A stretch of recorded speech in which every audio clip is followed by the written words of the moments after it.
World, The Great Escape. I'm author CJ Peterson. Over here is my co-host, author Michael Scott Clifton. Welcome. We are on season 5, episode 2. The bugs have been worked out. We are currently on Facebook this time. Yay! We got locked out last time, so super sorry about that. We have Super Hubby watching. Hey, Super Hubby. So yes, we are currently on Facebook this time. It worked out great. We've gotten that bug worked out. So hey, Facebook people, sorry about that last time. We weren't able to come live. So glad we were able to join us. Those watching on YouTube, hey guys. So today we're going to be, last week we interviewed Mike to catch up. Today we're interviewing me. So Mike, hi. Hello, everybody. Welcome back to the second episode of 2026. And we're going to be interviewing you, CJ, this week. And I know a lot has gone on since last year. Last time we had an episode. And so we're going to catch up on a lot of what you have done and what you've got ahead of you. So I think a lot of the people that regularly watch Book World may or may not be aware of exactly why we were, off the air, so to speak, for 6 months or so. So it had to do with some health issues you had. And why don't you tell us exactly what happened? It was actually a lot more than 6 months. It was actually a year and a half. Over a year. Actually started in a year and a half ago, didn't it? Yes. It was about a year and a half ago. A year ago in September, I found out that I had synovial sarcoma cancer. And that's when we found out that we needed to pull the plug. Because I'm more the techie of the two of us. And unfortunately, Mike is not. And so we realized that I couldn't do both because I had to have surgery on my hip, which caused a hip replacement, as well as pulling out 2 of those tumors for synovial sarcoma. And then I had to go to radiation therapy. And I also wanted to make sure that I was beyond a point of making sure that the little buggers weren't coming back. And so I want to make sure that I was a year past the point of, because I have to have scans every 3 months. And so I want to make sure that I was past that point, the safety point of being able to breathe before I came back. Because I didn't want to reinitiate it and then come back and say, oh no, we have to suspend it again. So I want to make sure that there was a safety point before we came back and reinitiated it. Okay. So I am now a year past the point in September where it says that it's okay. And so we are now past that point. As of September, it is a year of no cancer in the body. So yay, that's where we're at. Yay, hey, there we go. Fireworks. So we're very happy, CJ. And of course, I do have some tech skills. I can turn a phone on and off. I can, turn my computer on and off. But yeah, your tech skills compared to mine are somewhat like the Stone Age car that Fred Flintstone drove as opposed to a Maserati today. So you're learning though. You are learning. I own my non-techiness. So you did put out your very first newsletter by yourself. Yeah. I was proud of you for that. Yep. So the old adage about a broken clock's at least right twice a day. So that's probably true. So now you were a prolific author, CJ, prior to even starting Book World, before we even started our doing Book World 5 years ago. So you have previous books, but you also have new books that you have either in the hopper or you're fixing to publish. Why don't you tell us about them? Yep. I am a multi-genre author, and currently I'm writing a fantasy series. And I like to pull in people from my real world. And currently I'm on a podcast with 2 other co-hostesses. And those co-hostesses and all 3 of our hubbies are actually characters within this fantasy series. And I'm really excited about it. I try to keep a lot of it under wraps, but I was able to create multiple species within this fantasy series. And so fantasy is a new genre for me. I'm a sci-fi geek. I will own it. in case you can't tell by my background. Super sci-fi geek. And so writing a fantasy for me has been something I wanted to do. I have supernatural paranormal. I do have sci-fi. I have time travel. I have, all sorts of books, which we'll get to in just a minute. And so fantasy is a new one for me, but I got to create different species. I got to create all sorts of fun stuff, and I'm super excited. I have so far 2 out of the 3 written, and so it's been fun. Wow. Well, 20, how many books total, CJ? 26? Uh, 30? no, I have 19. No, not quite. Okay. I have 19 novels published. I'm in 4 anthologies, and I have 2 children's books. Children's books is not my forte, but I have 19 novels. I'm in 4 anthologies. I have 2 children's books. I have 10 book awards. One of those book awards is for one of the series. And so, yeah, it's fun. I enjoy it. The main overall envelope is Christian fiction. But people, it's not your mama's Christian fiction. So if you're looking for Janet Oki, you might want to keep looking. I warn people, I am not Janet Oki. As I explained, I have supernatural paranormal. I have time travel. I'm trying to look what I've got back there. I've got time travel. I've got one series that I kind of describe as like Stranger Things minus the Mind Flayer stuff meets X-Men. I've got romance. I've got all sorts of fun stuff. A portion of the proceeds of my novels actually do go to different charities. So you get a good read and you also get to help a charity at the same time. So I like to kind of pay it forward and help different charities. And those are explained on my website, which is cjpetersonwrites.com. CJPetersonwrites.com for those who are listening. And literally under the books tab, they're separated by the different series. And right before you hit each series is a section that literally explains which charity the novels go to. Okay. Now you mentioned awards. Mm-hmm. Would you be a little bit more specific on some of the awards that you have, or the awards you have that you've earned? Sure. There's Best Christian Fiction Novel. There's for Texas Book Festival, I've won first place a couple times. I've won second place. I missed it by a 1/10 of a point for first place. I've won a couple of third places. I've won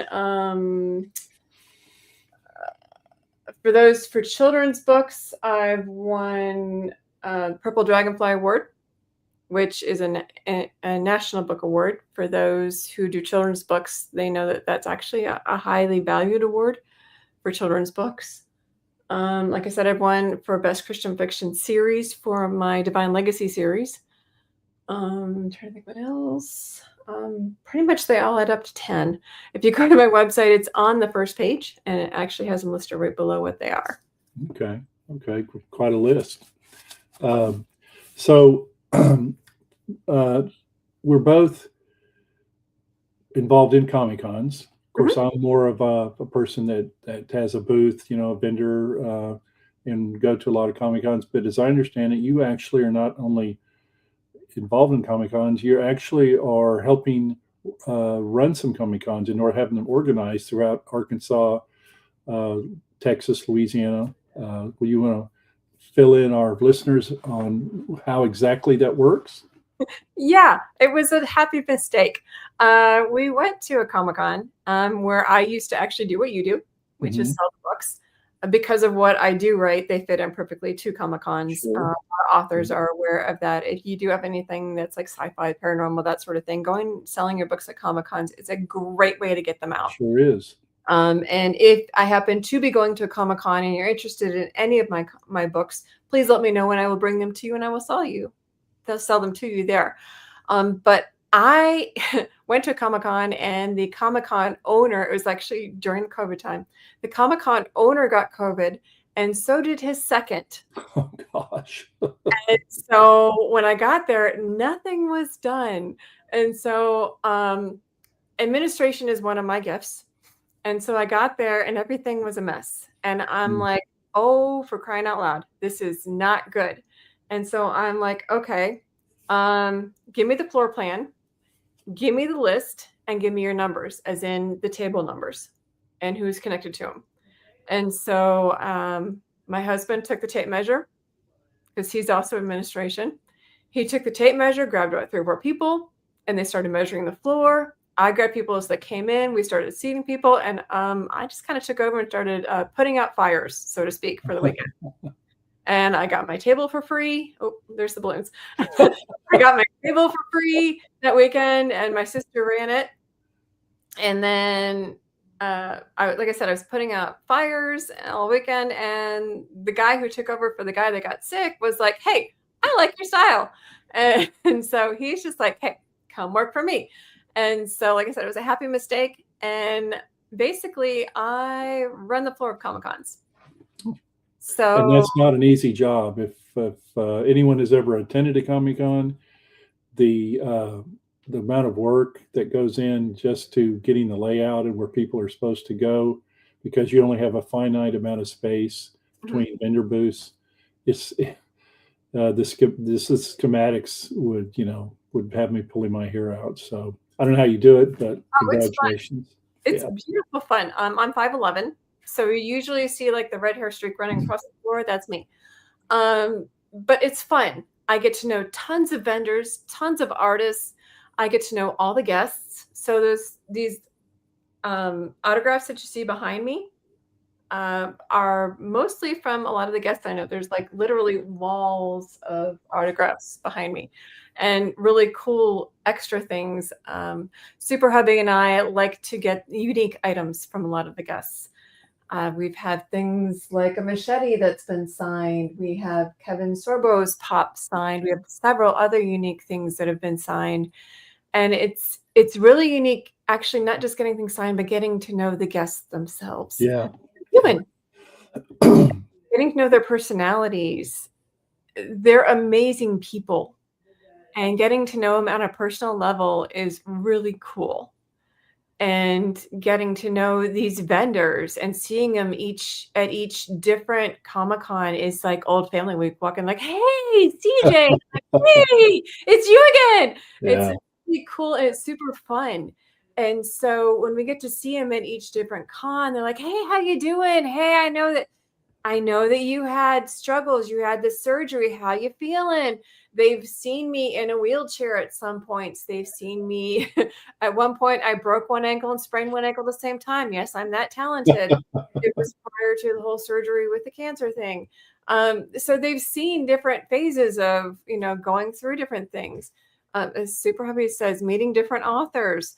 There's lots of different perks of working these Comic-Cons and just meeting tons of people and even just meeting people that attend the Comic-Cons, and you see them at the same Comic-Cons each year. Like, "Hey, I remember you. You were an elf last year. That was an awesome costume or awesome cosplay. Hey, I remember you were Merida last year with your bear. You helped my daughter." And it's like you get to see them again, and it's really cool because the Comic-Con is a family. It's a family world. And when you get to see them year after year after year, it's really cool. And it's something you just don't forget. And being a geek myself, it's something that I treasure. And it's a different world. And people have sports world and they think that that's a cool world. Well, I think the geek world is a cool world. And it's a world that not everybody fits into. That's right. And when they don't fit into the sports world or the academic world, that's a world that's unique to just them. That's right. It's a really cool world. And it's a world that's beyond imagination that a lot of authors eventually do fit into. And to me, that's a super cool world.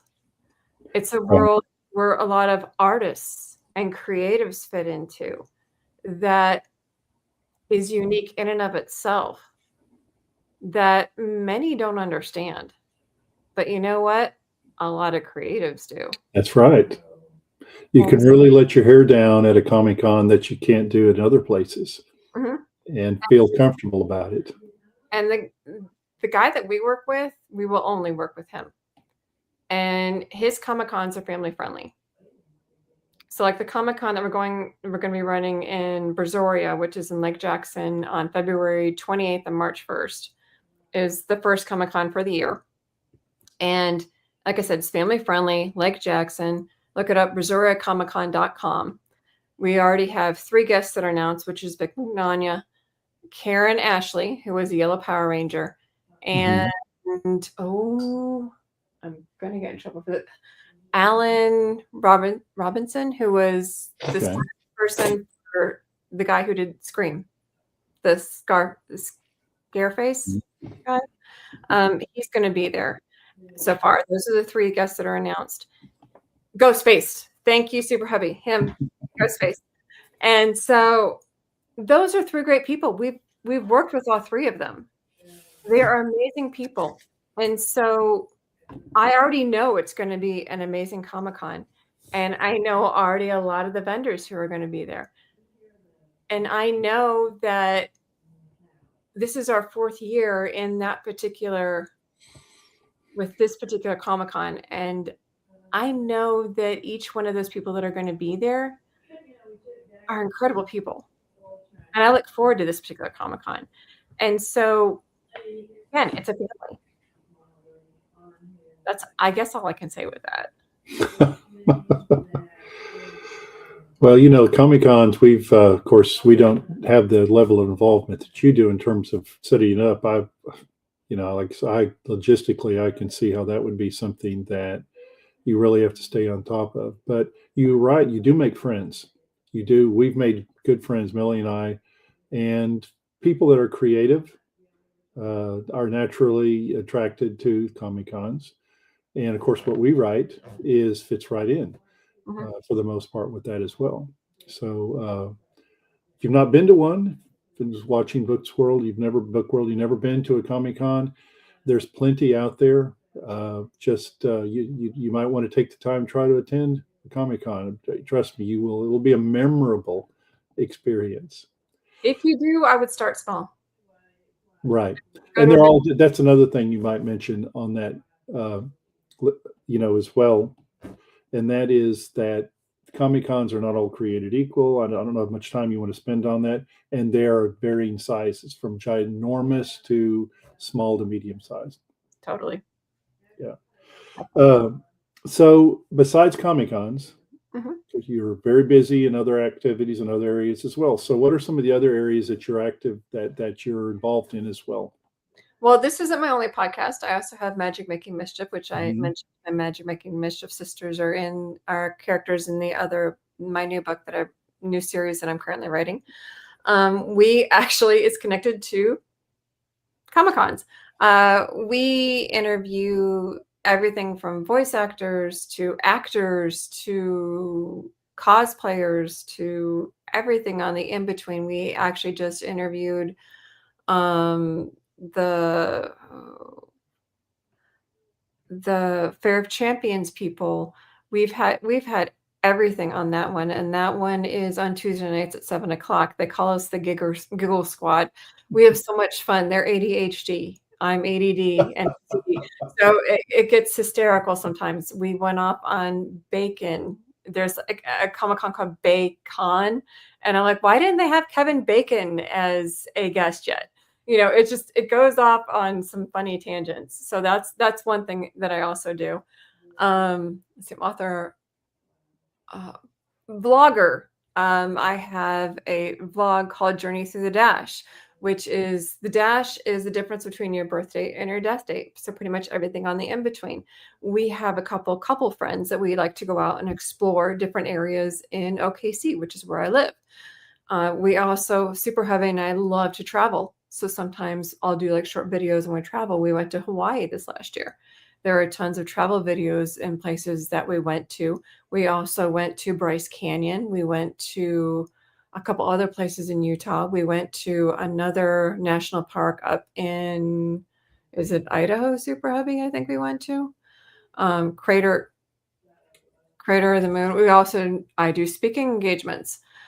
So we went to a speaking engagement up in Pennsylvania. I got to teach. I love teaching. That's one of my fun things I love to do. I love to teach.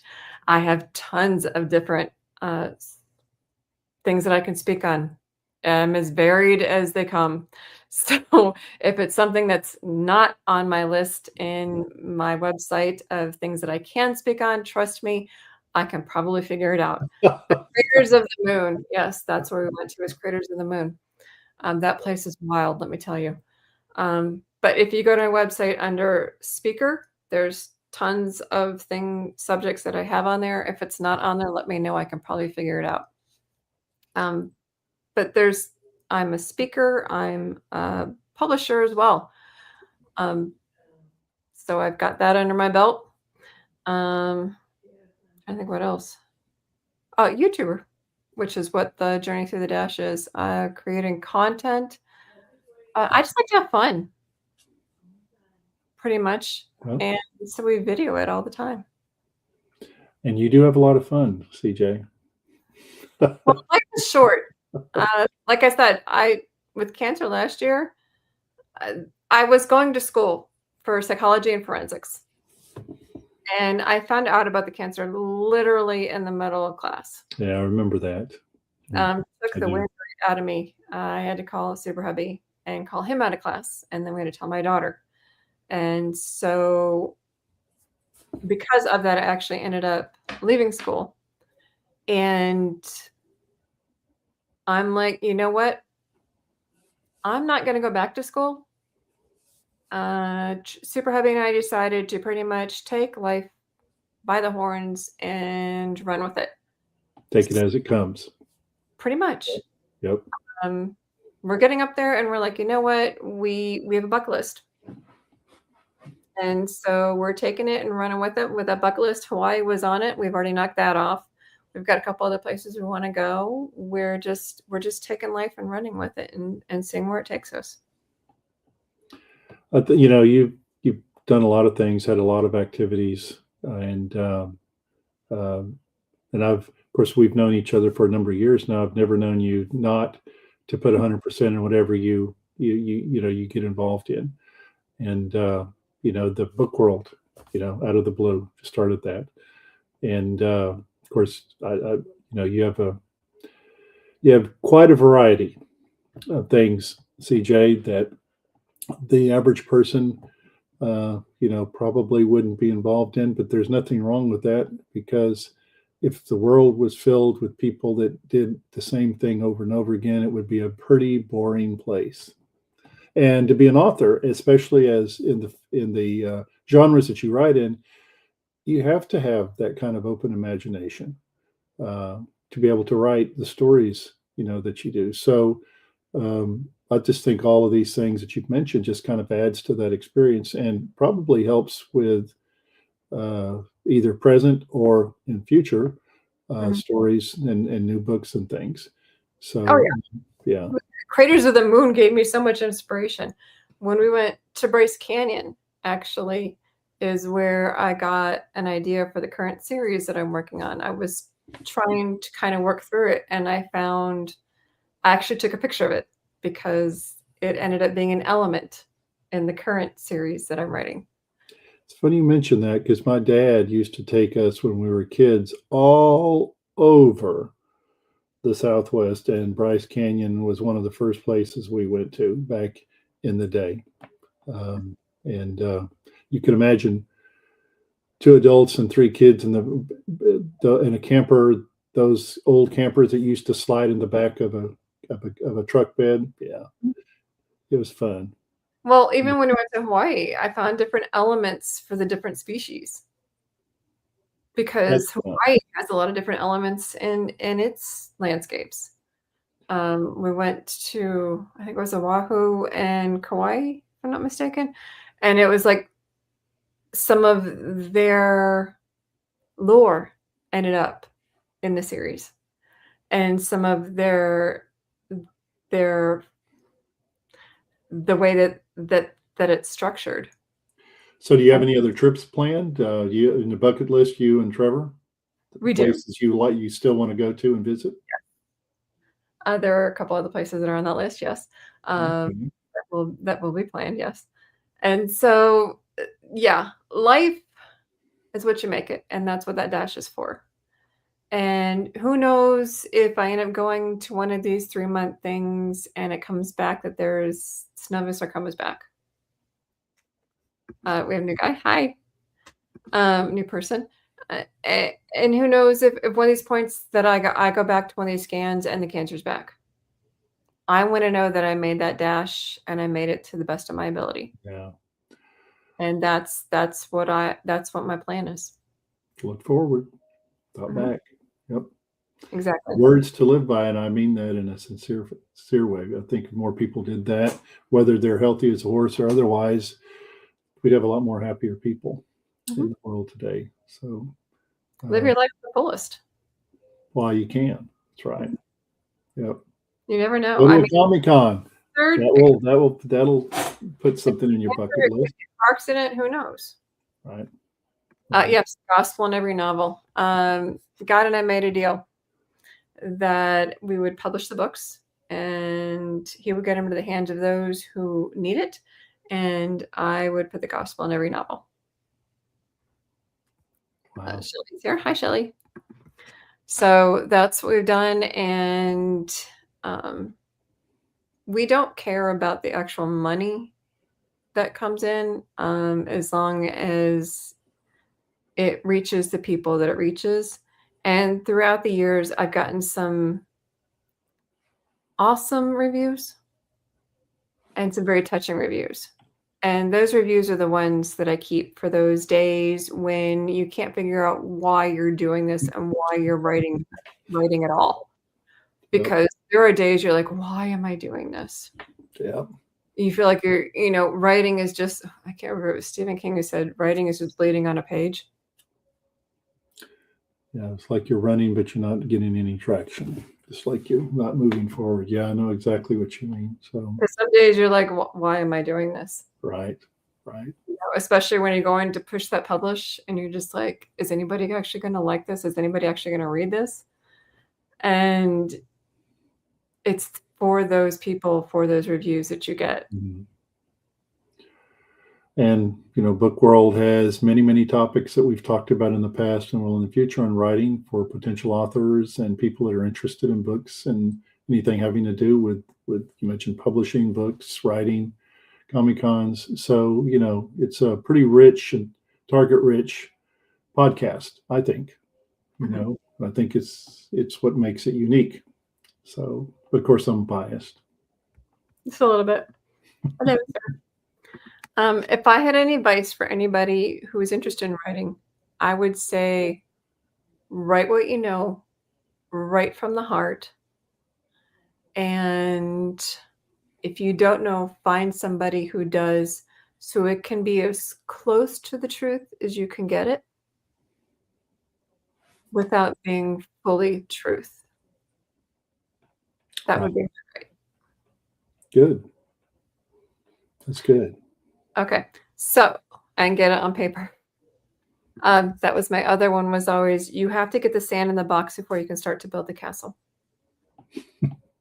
That's a good one too. You can research your heart out, but until you get the sand in the box, you're not going to get anywhere. So next week we have George Dismukes. If you don't know who he is, Google him because he has lots of books out and he is an interesting character. So he will be here next week at 4:00 Central Time, same place you found us. He's an awesome dude. Cannot wait to have him back. He will be here next week, 4:00 Central Time. Check it out. In the meantime, you find my stuff at cjpetersonwrites.com. That's CJ Peterson Writes, CJPetersonwrites.com. You can find Mike's stuff at author Michael Scott Clifton. Is it michaelscottclifton.com? Yes. So you want to spell it out for him real quick? Author Michael Scott Clifton. Oh, michaelscottclifton.com. Yes, michaelscottclifton.com. There, MICHAELCLIFTON.com. Author michaelscottclifton.com. It's MICHAELSCOTTCLIFTON.com. You got it. Yeah. In the meantime, check us out. Book World, The Great Escape. You can find us on Facebook. You can find us on YouTube. See you guys next week. Bye. See you. Bye-bye.